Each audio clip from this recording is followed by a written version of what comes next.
ನಿನಗೆ ಕೊನೆ ಒಂದು ಮಾತು ಹೇಳ್ತೀನಿ, ನಡೆಸಿಕೊಡ್ಬೇಕಪ್ಪ. ಏನದು?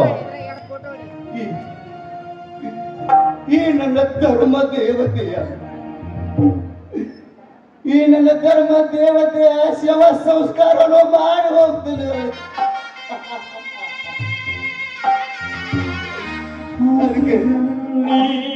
ಅದಕ್ಕೆ ಟೈಮ್ ಕೊಟ್ಟು ಬಿಡುವತ್ತಮ್ಮ. ಅದೆಲ್ಲ ಆಗೋದಿಲ್ಲ, ನಡೆ ಮೊದಲು.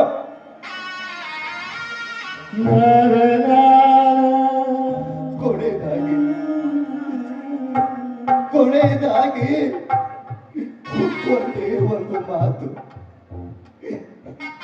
ಈ ನನ್ನ ದೇವತೆಯನ್ನು ಕಣ್ ತುಂಬ ನೋಡಿಕೊಂಡು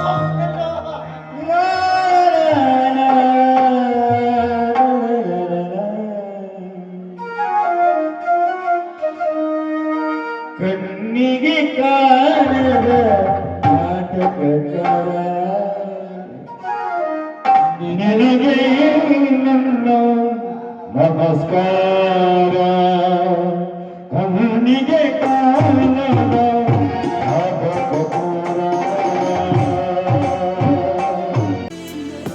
ಇಂತಹ ಮತ್ತಷ್ಟು ಮಾಹಿತಿಗಾಗಿ ನಮ್ಮ Tungala 360 YouTube channel subscribe, Facebook, Instagram ಅಲ್ಲಿ ಪೇಜ್ ಫಾಲೋ ಮಾಡಿ.